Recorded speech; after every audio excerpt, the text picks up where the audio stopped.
Hi, Rasa. Hello, Camilla. So good to talk to you again and see you. Yes, yes. How are you? How's Copenhagen? Copenhagen is good.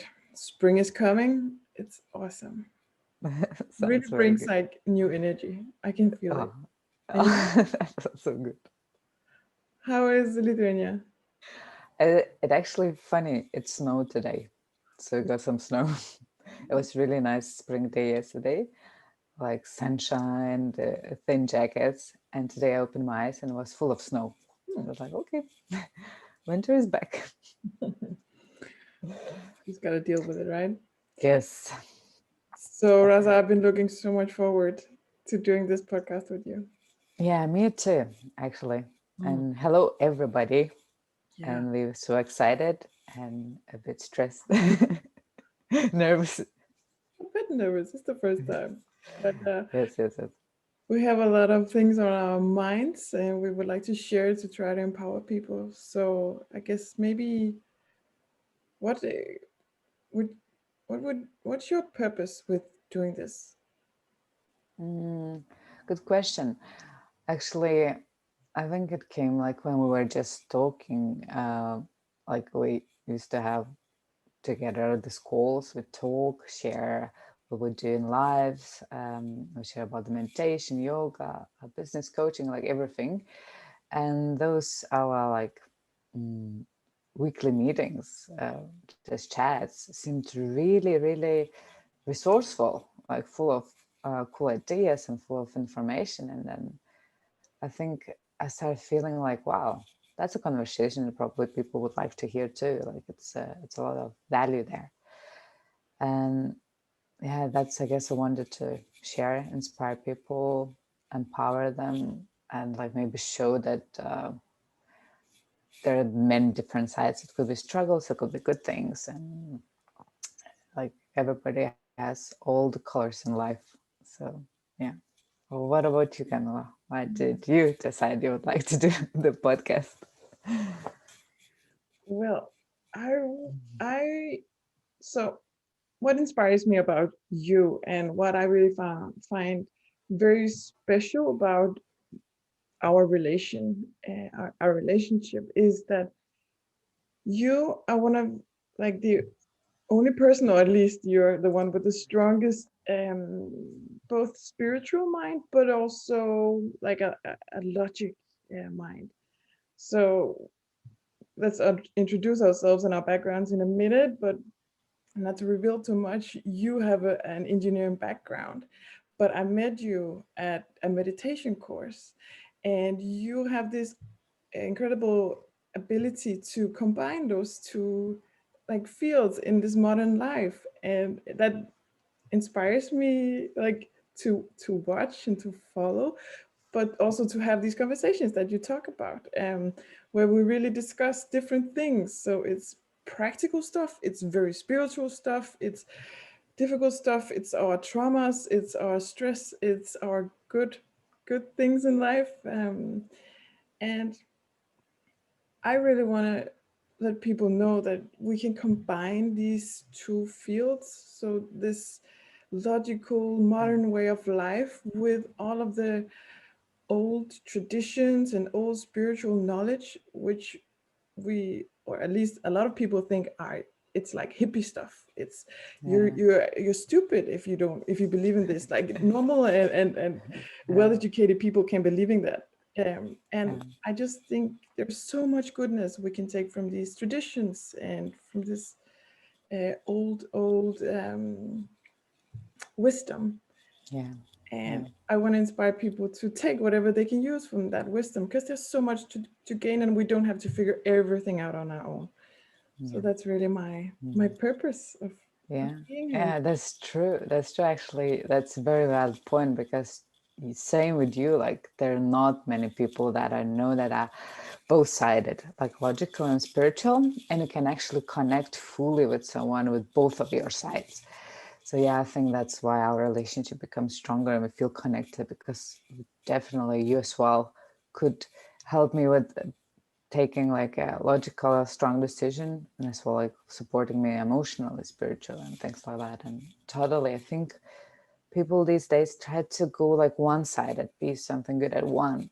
But I think the beauty is to be like multipotential, have all those your sides to use. You can be logical and emotional and spiritual, and yeah, you can have from all the worlds everything advantage to you. Absolutely. Yeah. So, okay, so getting into that, tell us a bit Yeah. about your background. So, where are you from? This Yeah. all So yours. yeah. So I'm Lithuanian.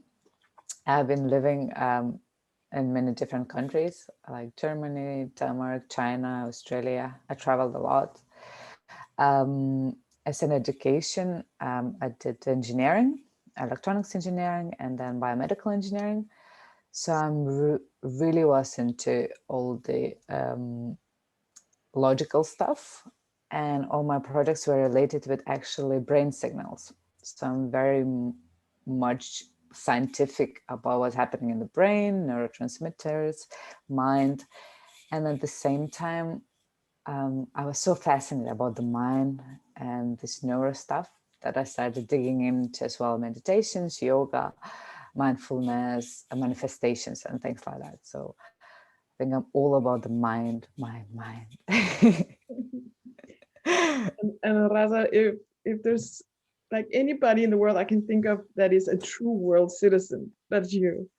Oh, thank you. But you've lived like so many places. Tell us a bit about like when did you leave your like Lithuania, your home country, and how Mm, long have you been living? yeah, so so I left when I was 19 after high school graduation, and it's been already like above 10 years when I live abroad and in different countries.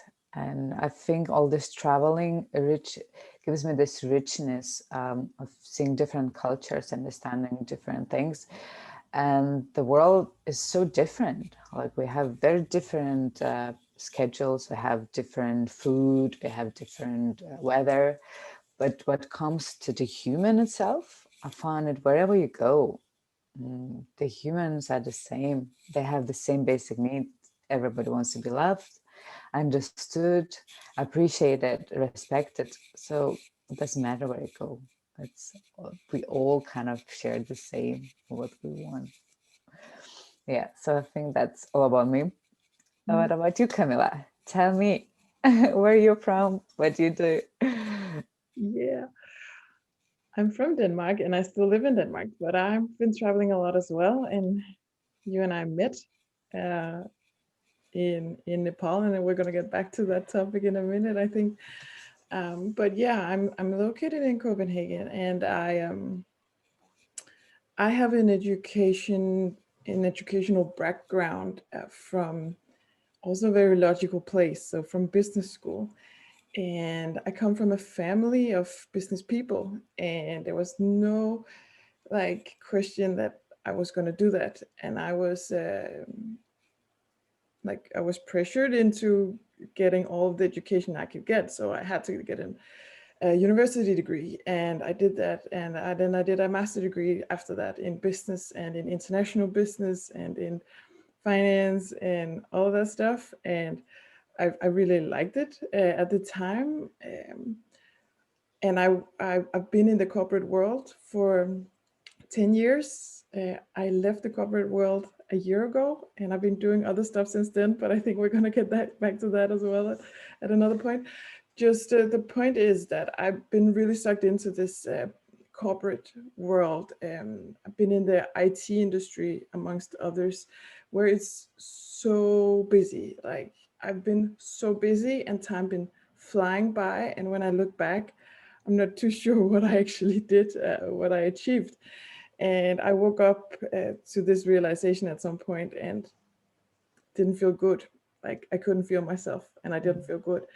So a few years ago, when I realized that, I started searching for, it sounds so stupid, but I started searching for the meaning of life. Like, what is the point of this? I have a good job. It seems I'm earning good money. I have a good place to live. I'm traveling. Why am I not happy? Because I was not happy. and I really needed to do some soul searching on that one. So I started looking into different things, like both yoga, but also like different kind of body therapy, uh, educations, all different kinds of stuff, coaching, and yeah, I also found meditation, and I won't say that I'm a true yogi or I'm a true meditator, I'm a true anything. I'm just really taking whatever strengthens me from all of these traditions right now. So that's the point I'm in right now. I'm trying to balance this life of being both, and Yeah. that's Yeah. difficult, but it's also like amazing to be able to just embrace it and be like, Yeah, you inspire me so much, and I think it will inspire everybody because I know how much you know, guys, but like Danish people, they like their structure and they like their way, and they don't like changes that much. And for me, it's so inspiring that you coming from that culture where it's embraced the stability, continuity, you having like a fixed job and everything is good, you decide to just okay, that doesn't make me happy, and go for happiness, go look for something else. So this is like for me like whoa, because coming from the culture that not many people dare to do that, it's very brave, very brave. thank So you. proud of you. Thank you. Yeah, I'm a business owner now. I run my own business, and it's amazing. It's difficult. It's amazing, but you're absolutely right. So I think a lot of maybe Denmark, especially, but also Western countries, like we focus a lot of about security, and we Yeah. want security, and we're not good at just jumping into stuff. Yeah. So at least that's what I've been. I'm Yeah, so what struggling. was your first jump? That's when you went to Nepal, wasn't it? Yeah, Like your first try to get out of that yeah. train So let's of talk about system. how we met, right? Yeah, that's it. Okay. Yeah. So actually, I could continue from when I started when I realized that things were not working out for me, and I needed to figure out what to do. Yeah. I well, I woke up one day.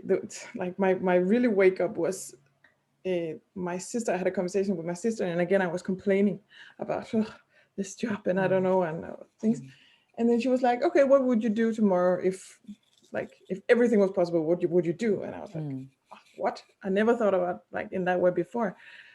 I answered her like, "I would quit and I would travel," and then I just had this crazy big smile on my face, and I couldn't Oh, stop laughing. It was such a relief. And she was like, "Okay, what's stopping you?" And I couldn't answer. I was like, "Yep, nothing. Okay, I'm gonna quit." It was the end of January at that point, and four oh, days later, I quit my job. So I started planning. So I was like, okay, now I'm gonna go travel, and I'm gonna come back and find a job. Everything will be okay. I told that to myself. I wasn't too sure, but I told that to myself. And then I started planning this 3 month trip to most like Southeast Asia. And the first stop on my trip was going to Nepal and walking in the Himalayas, and also joining this 10-day meditation course, which is a Vipassana course, where yeah. we were supposed, or where you are supposed to be quiet for 10 days. And when I was planning this, all the people, all of my old colleagues, all of my friends were like, "What do you want to do?" And I was like, "Yeah, I signed up for this 10-day Vipassana course where I'm going to be silent for 10 days." And they were like, "Sounds like hell." And I was just like, "No, sounds like heaven to me. Like nobody's getting in touch. I can just get completed out of this world." So Yeah. I went there. And when I went to sign up on the day I was leaving on the first day, by Yeah. surprise, in the middle of 200 Nepali people, there was one other white woman in these crazy yellow trousers, I remember. And I was a bit sick that day because I had eaten some bad food in Nepal. So I was sitting in this chair and I was feeling really sick. And I was like, fuck, am I gonna go to this place now? And I'm sick. And then you were there and you came to me, and we were like just naturally attracted to each other because we were the only white women there, and we started talking. And Yeah, I know. I remember well that day. That was so much fun. how did you end up there? Tell me. Yeah, that was in 2018. Yes, when we met. Yes, that was 2018 spring. So I was living in Australia at that time for 2 years, and my visa was ending, and I was supposed to come back to Copenhagen to graduate. Came back to do my exams and graduating, and I didn't really knew what to do more with my life. I'd been actually very much busy and traveling and working in Australia and like living the life that's supposed to feel the right life. But deep inside, I felt there's something was missing. So as you mentioned, the soul searching. I had some bad experience. Maybe we'll later talk about it. That so I had the PTSD, post-traumatic stress disorder. So I had some things that were bothering me, like weren't making my life fully. Like I couldn't enjoy it fully. And I decided that I don't wanna. I was traveling a lot that time, and traveling for like seeing, doing things, being awesome, etc. And I decided I don't want to travel anymore for that. All I want to travel is more to find myself, to really, really dig deep into myself and like free myself from this. And I remember I was saying I'm going to go to do the yoga course, like I'm going to go India, Thailand, going to go Nepal, and I don't know where I'm going to go. I'm not sure when I'm going to come back. And I remember people were like asking, where do you get money from? Why do you doing this? And they were looking at me like, oh, you can afford this, like, how cool and how fancy you are. But my answer was like, no, I wasn't doing that because I have a lot of money and I have nothing to do or like whatever. I was doing that because if I'm not going to do this, I might end up like really sick, depressed, or I don't know, kill myself and things like that. So it wasn't funny because it was more about investing in yourself. And actually, that was the only way I see, okay, I need to find some other ways. The Western therapeutical stuff doesn't work. I have to find other ways to heal myself. So that's how I ended up going to India first. No, Thailand, then India, then I got super poisoned and ended up in Nepal. And I knew I really wanted to do the Vipassana. I heard about it already in Australia, but I couldn't get there a place because if you guys are gonna look at it, it's usually quickly booked and many people want to do it. So India and Nepal is a bit better because they have centers and you can actually join twice a month. So there are more free places. So I decided, okay, I'm going to do this in Nepal. And I signed up for this Vipassana course. And yes, I had a yellow trousers from my India trips. I did the shopping in India to look like truly kind of that kind of like freely colorful person. Yeah, then I went, I remember, to that small shed, like kind of small place in Nepal. You sign up the things. And yeah, it was a bit scary. I think, yeah, when I'm a bit afraid, I like to be with someone and like connect. And then I saw you, like Camilla sitting there, and she looked like, okay, it's pretty friendly and like white, so probably can connect. And that's how I approached her. And the funny thing was because she was from Copenhagen and I used to live in Copenhagen. So it was like, oh, that's pretty good connection. Do you want to continue how we ended up later? Yeah. So we were sitting there talking, waiting for this. We had to do this introduction something, and then we had Yeah. to get on a bus to go to the actual meditation center. And there were like, yeah, these, as I said, 200 people there, and going there, Yeah. there were a lot of people, and we were just sitting chatting until we did this introduction thing, and we were called in, and we were seated, I remember, just next to each other Yes. in this Yes. introduction Yes. thing. It was Yes. on the floor. Had to sit on the floor, but Yeah. still there were like seats.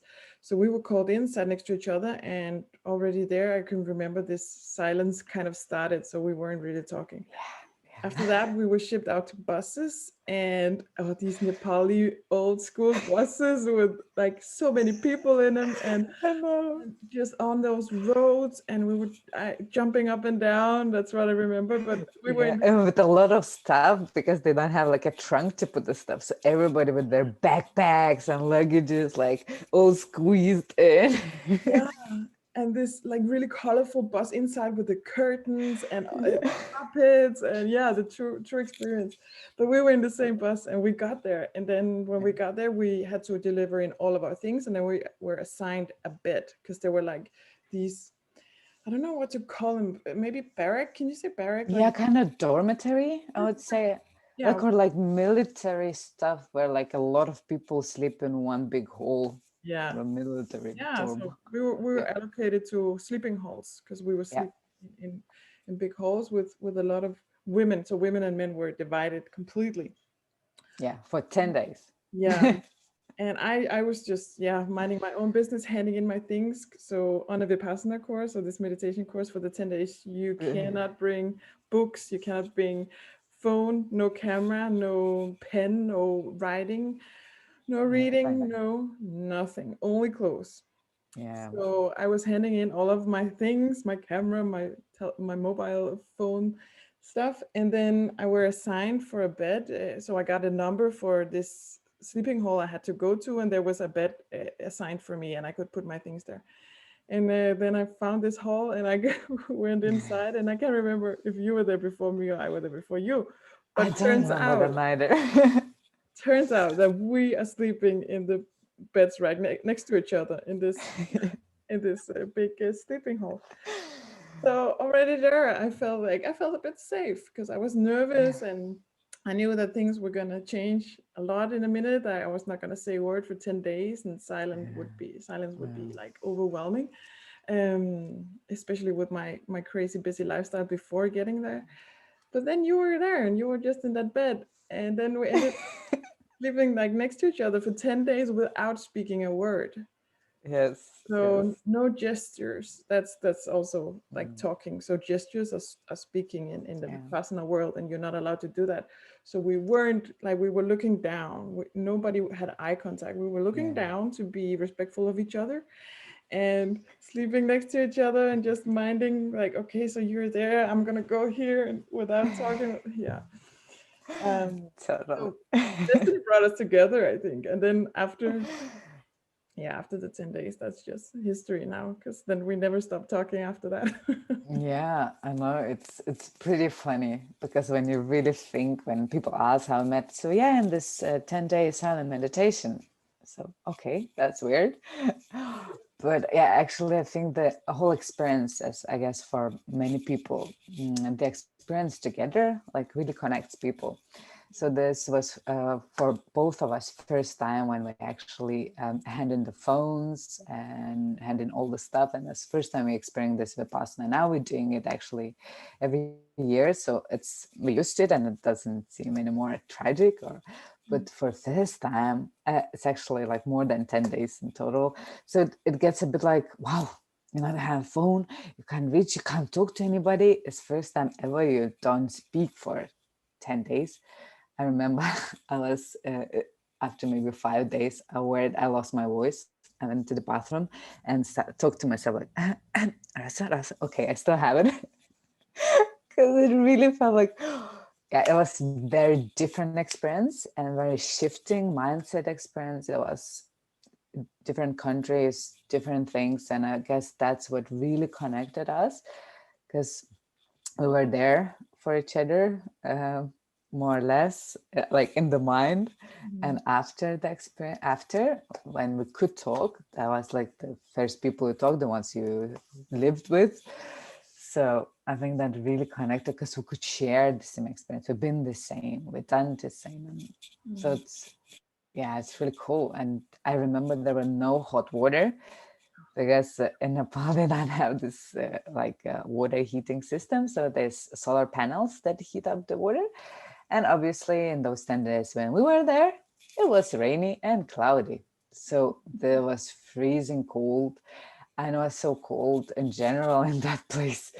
And I remember like wearing 3-4 layers of clothes, and that was like April. I remember, I must say April, It was yeah. April. And yeah, and the cold showers and and all these things, and yeah, sometimes people talking at night, screaming, and I think we can agree that it was one of like the most crazy experiences, one of the hardest experiences, yeah, but also one of the most like groundbreaking in a positive way yeah, experiences. yeah, mindset shifting for sure, and Mm, changing, like opening up definitely a different understanding of how things are, how could it be. yeah, at least I can say for myself that that experience was definitely a um, I don't know if I would say turning point, but it's definitely like a milestone in my life. Like things changed from there. Like Yeah. I kind of changed. My mindset changed for the better. Yes. For the better, I would say. Yes. But it's a very like groundbreaking experience for me. Yeah, Yeah. totally, totally. So I would like to ask you about the different topics because when you are alone, I'm not saying alone like this. So we were together, but we were alone because nobody Yeah, was talking, right? yeah, And we were getting up at 4:30 in the morning, started meditating, and we had these cushions. We sat on a cushion. It's great hall of 200 yeah, people. It was completely silent, and people went in, sat on their cushion, and then we sat there from 4:30 in the morning and we meditated all day till 9 p.m. So 9 o'clock at night, and there were small breaks in between.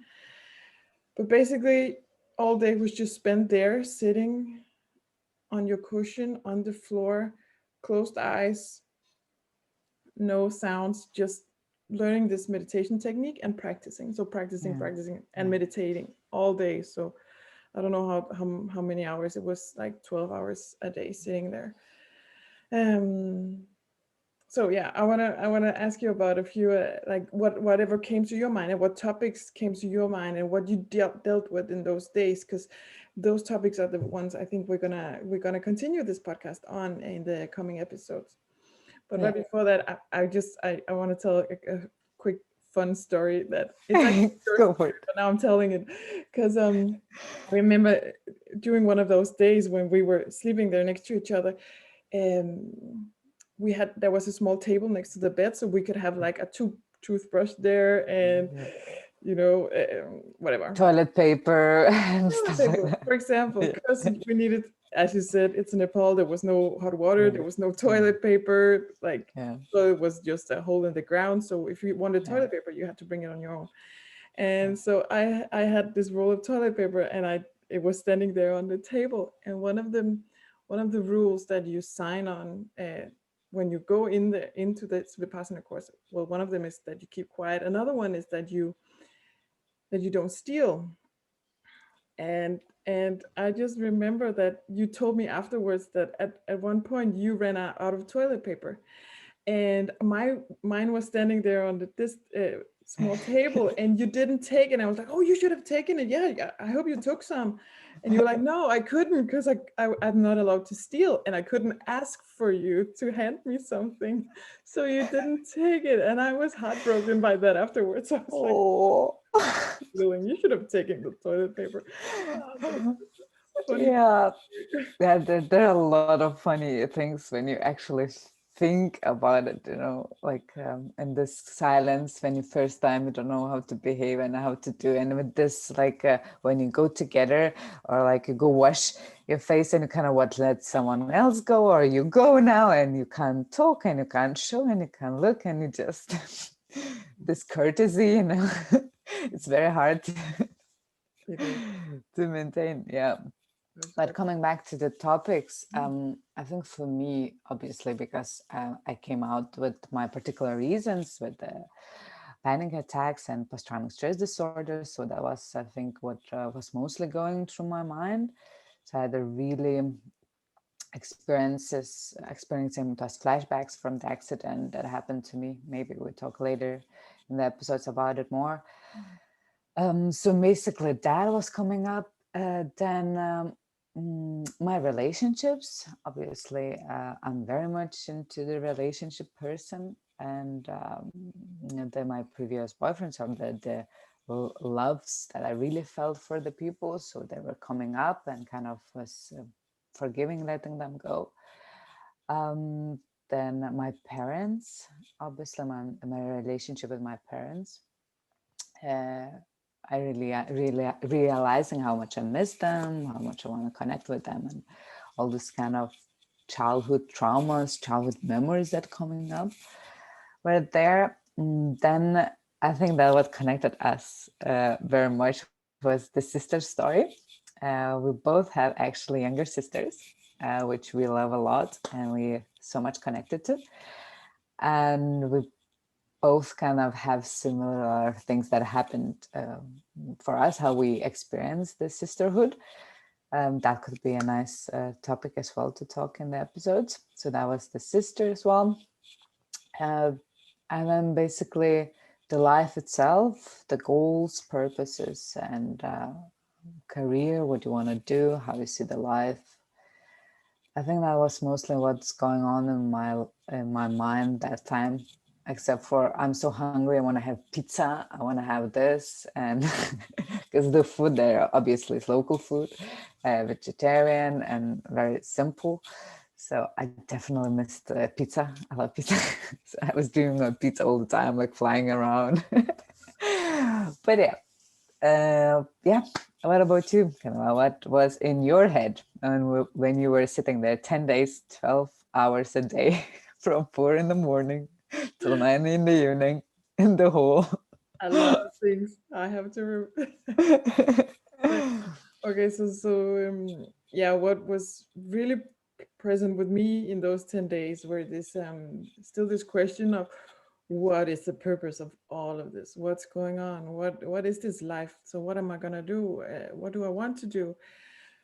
So that took up a lot of space. It also took up a lot of space, actually, myself. That might sound selfish to somebody, but seeing myself in relation to everything else. So after those 10 days, I had another like experience of myself. So I stopped doing a lot of things after that, actually. So this with clothes and having an image and makeup and stuff. I still use makeup and I still use clothes, of course, but I just really found a connection to myself that that's not defining. So I found this deep like self-confidence about I am someone and this is me and that's who I am, no matter how I look, no matter what clothes I wear, no matter what stuff I buy or things I have.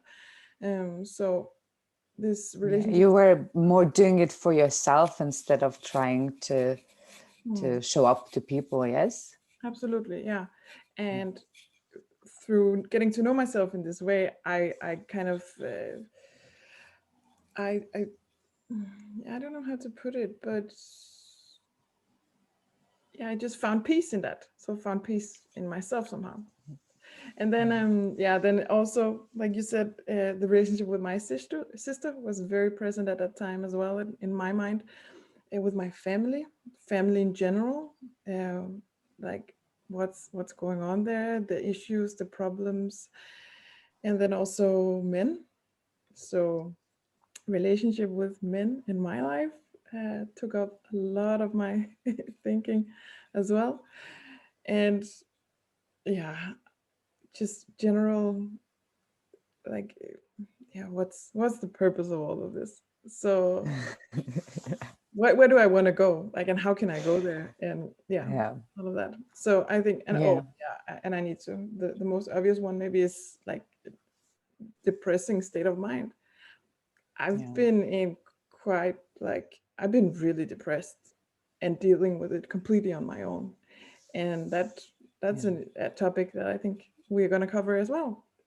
So all of the topics that we mentioned Yes. right now are topics that are really close to our hearts, and we want to contribute to others, telling our stories and how we came through those things and what can be done and how to empower people to embrace the things but still moving on.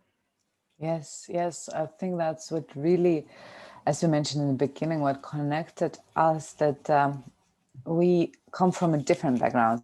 That's why we have this podcast in English, our accents, and probably not the perfect English, because we come from different backgrounds. We come from Lithuania, which been actually, when I was born, it just got independent from Soviet Union. So my parents were raised and lived in Soviet Union. Camilla comes from like Western Scandinavian background, Denmark, with like more open Western society. And so we have different childhoods. We have different parents, countries, even the governments. And we grew up and we met in Nepal, and we still dealing with the same things. I mean, it's the same. At the core, it's the same. Like we struggle with this or that. It could have a bit different image. It could have a different reflection. But the core issue, like the roots, are same, similar, very similar to this. And I think that's like talking together and talking about one topic, another, helping each other, giving different perspectives. It really got us a lot going. And we thought, why not share with everybody? And many people are in, like as Camilla mentioned, like depressed states, and they don't even know that they are there. Some people don't know that life could be a bit different. Some people just live in doing one thing, and they don't know that they can actually benefit.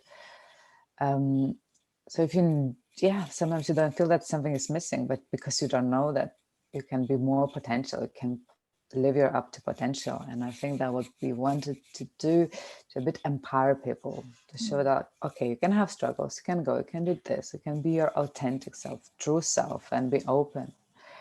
And I think that's a lot because we're both women. We talk a lot about women's cycles and the womanhood. And as well, that's what we would like to talk about, different phases of cycles. Good for women and for men to know what their partner or sisters or mothers are in which cycle. Talking about a bit of spiritual astrology stuff like moons, rituals, and nature, how to embrace it, how to connect with it.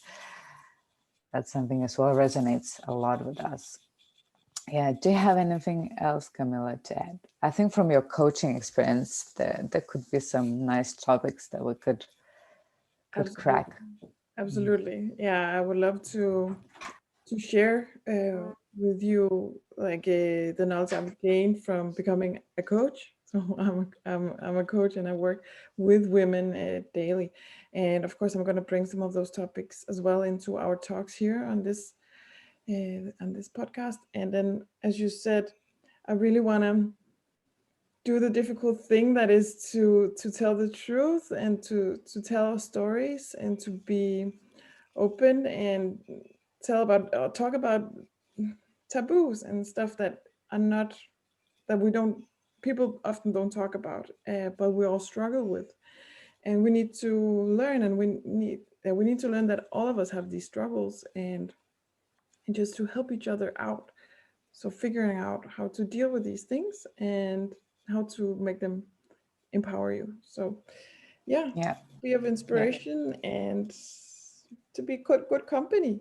Right? Yes. And I think even it's for us, it's nice. Like we just talk and chat and share. And if that benefits someone, fine.